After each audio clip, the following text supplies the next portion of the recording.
Let me guess. You get paid, you pay your bills, you buy groceries, maybe you treat yourself a little. And then somehow, without really meaning to, the money is just gone and you're back to waiting for the next paycheck. If that sounds familiar, you're not alone. According to a survey by Lending Club, nearly 60% of Americans are living paycheck to paycheck. But here's what nobody is telling you. It's not because you don't earn enough. It's not because you're bad at math. And it's definitely not because you're lazy or irresponsible. The paycheck to paycheck trap is almost entirely a psychology problem. And once you understand the psychology, you can actually escape it. Welcome back to Grounded and Funded. If you're new here, this is where we connect the dots between your financial life and your mental life. Subscribe so you don't miss a video. Now let's get into it, because this one might genuinely change how you see your relationship with money forever. Here's the proof that this isn't an income problem. Studies have shown that lottery winners, people who suddenly receive millions of dollars, return to their previous levels of financial stress within just a few years. Many end up broke again. Athletes, celebrities, high earners with six-figure salaries.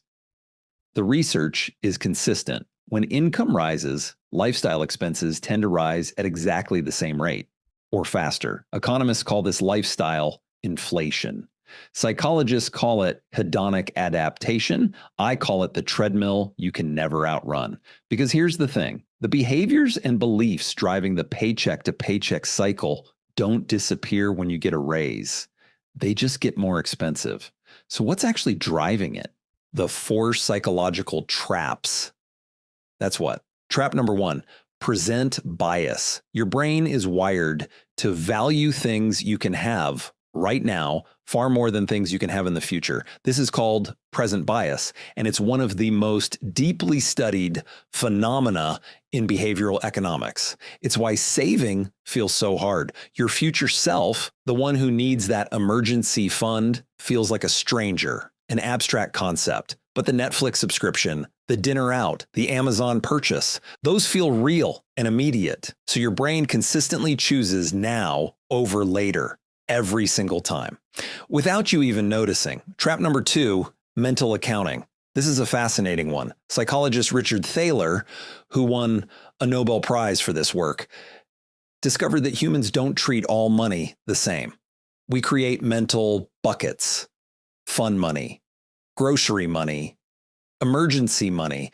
The problem is these buckets are completely made up, and they lead to irrational behavior, like keeping money in a savings account earning almost no interest, while carrying high interest credit card debt, or spending a tax refund on a vacation because it feels like bonus money, even though it's the same money you worked for all year. Trap number 3, social comparison spending.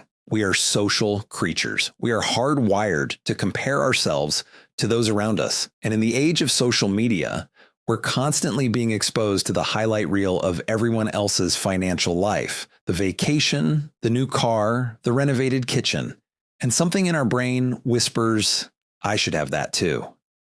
This is called keeping up with the Joneses. But the modern version is keeping up with your entire Instagram feed, which is the most expensive game on earth. Trap number 4, the scarcity mindset. When you've spent enough time not having enough money, your brain actually changes the way it processes financial decisions. Research by economist Sendhil Mullainathan found that experiencing scarcity, whether of money, food, or time, literally narrows your mental focus. You become hyper-focused on the immediate crisis and lose the cognitive bandwidth to plan for the future. It's not a character flaw. It's an adaptive response to a difficult environment. But it makes escaping the cycle incredibly hard without outside support. So how do you break free? Here are 4 things that work, and the psychology behind why.